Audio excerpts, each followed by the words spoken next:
ಸಂವಿಧಾನದತ್ತವಾಗಿ ಅಧಿಕಾರಕ್ಕೆ ಬಂದಿರತಕ್ಕಂಥ ಸರ್ಕಾರದಲ್ಲಿ ದುರ್ಬಲ ವರ್ಗಕ್ಕೆ ಸೇರಿದ ಪ್ರಿಯಾಂಕ ಖರ್ಗೆ ಅವರಿಗೆ ಒಂದು 12ನೇ ತಾರೀಕಿಗೆ ಜೀವ ಬೆದರಿಕೆ ಪತ್ರವನ್ನು ಅವರ ಆಫೀಸ್ಗೆ ಬಂದಿರತಕ್ಕಂಥದ್ದು. ಆ ಒಂದು ಜೀವ ಬೆದರಿಕೆ ಪತ್ರಿಕೆಯಲ್ಲಿ ಭಾಳ ಅಶ್ಲೀಲವಾಗಿ ಕೆಟ್ಟ ಶಬ್ದಗಳಿಂದ ಮತ್ತು ಕೊಳಕ ಮನಸ್ಸಿನಿಂದ ಜಾತಿ ನಿಂದನೆಯನ್ನು ಮಾಡಲಾಗಿದೆ. ವಲಯ ಇತ್ಯಾದಿ ಪರಿಶಿಷ್ಟ ಜಾತಿ ಇವೆಲ್ಲ ರೀತಿ ಬಳಸೋದ್ರ ಮುಖಾಂತರ ಎಷ್ಟೇ ಕೂಡ ನೀವು ಮೆರೆದ್ರೂ ಕೂಡ ನಿಮ್ಮನ್ನು ನಾವು ಸಂಹಾರ ಮಾಡಲಾರದೆ ಬಿಡಲಾರೆವು, ಮತ್ತು ನಿಮ್ಮ ಅಪ್ಪಗೂ ಕೂಡ ಮಲ್ಲಿಕಾರ್ಜುನ ಖರ್ಗೆ ಅವ್ರನ್ನೂ ಕೂಡ ಬಿಡಲಾರೆರು ಅಂತಕ್ಕಂಥ ಒಂದು ಧಮಕಿಯನ್ನು ಪತ್ರಿಕೆಯಲ್ಲಿ ತೋರಿಸಿದ್ದಾರೆ.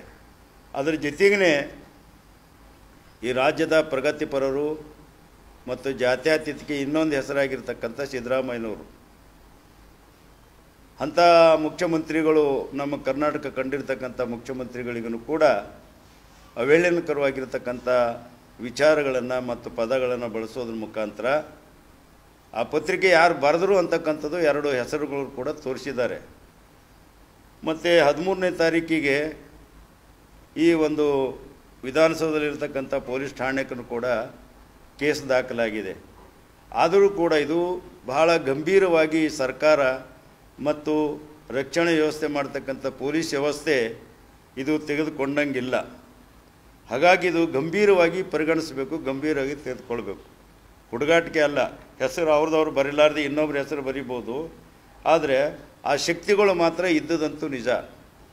ಯಾರು ಸಾಮಾಜಿಕ ನ್ಯಾಯವನ್ನು ಬಯಸ್ತಾರೋ, ಯಾರು ಶತಮಾನ ಉದ್ದಕ್ಕೂ ಕೂಡ ಅನ್ಯಾಯಕ್ಕೊಳಗಾಗಿರ್ತಕ್ಕಂಥ ಸಮುದಾಯಗಳಿದ್ದು ಅವರಿಗೆ ಸಂವಿಧಾನದತ್ತವಾಗಿ ನ್ಯಾಯ ಕೊಡಲಿಕ್ಕೆ ಪ್ರಯತ್ನ ಪಡ್ತಾರೋ ಮಿನಿಸ್ಟರ್ಸ್ಗಳು, ಯಾರು ಅವರಿಗೆ ಸಾಮಾಜಿಕ ನ್ಯಾಯ, ಆರ್ಥಿಕ ಸದೃಢತೆ, ಅವರಿಗೆ ಸ್ವಾತಂತ್ರ್ಯವನ್ನು ಕೊಡಲಿಕ್ಕೆ ಪ್ರಯತ್ನ ಪಡ್ತಾರೋ ಅವರಿಗೆಲ್ಲರೂ ಕೂಡ ಧಮಕಿ ಬರ್ತಕ್ಕಂಥದ್ದು.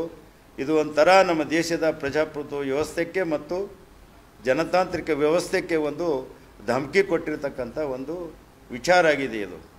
ಹಾಗೆ ಇದು ನಾವು ಅತ್ಯಂತ ಮಲ್ಲಿಕಾರ್ಜುನ ಖರ್ಗೆ ಅವರ ಮೇಲೆ ನಾವು ಸಂಹಾರ ಮಾಡ್ತೀವಿ ಅಂತಕ್ಕಂಥದ್ದು, ಪ್ರಿಯಾಂಕ ಖರ್ಗೆ ಅವರು ಸಂಹಾರ ಮಾಡ್ತಕ್ಕಂಥದ್ದು, ಮತ್ತು ಅವಹೇಳನಕಾರರಿಗೆ ಪದಗಳನ್ನು ಬಳಸಿರ್ತಕ್ಕಂಥದ್ದು, ಮುಖ್ಯಮಂತ್ರಿಗಳಿಗೆ ಅವಹೇಳನಕರವಾಗಿ ಬರೆದಿರ್ತಕ್ಕಂಥದ್ದು, ಇದು ಎಲ್ಲನೂ ಕೂಡ ಕರ್ನಾಟಕ ರಾಜ್ಯ ದಲಿತ ಸಂಘರ್ಷ ಸಮಿತಿ ನಾವು ತೀವ್ರವಾಗಿ ಖಂಡಿಸ್ತೇವೆ. ಇದು ಸರ್ಕಾರ ಗಂಭೀರವಾಗಿ ಪರಿಗಣಿಸಿ ಅದು ಏನಾದರೂ ಭಾಳ ಈಜಿಯಾಗಿ ತಗೊಂಡದಾದರೆ ನಾವು ಬೀದಿಗಿಳಿದು ಹೋರಾಟನ ಮಾಡಬೇಕಾಗ್ತದೆ ಅಂತಕ್ಕಂಥದ್ದು ಸರ್ಕಾರಕ್ಕೆ ಈ ಸಂದರ್ಭದಲ್ಲಿ ಎಚ್ಚರಿಕೆಯನ್ನು ನಮ್ಮ ದಲಿತ ಸಂಘರ್ಷ ಸಮಿತಿ ಪರವಾಗಿ ನಮ್ರವಾಗಿ ಇದನ್ನು ಅವರಿಗೆ ತಿಳಿಸಲಿಕ್ಕೆ ಇಷ್ಟನ ಪಡ್ತಾ ಇದ್ದೀವಿ.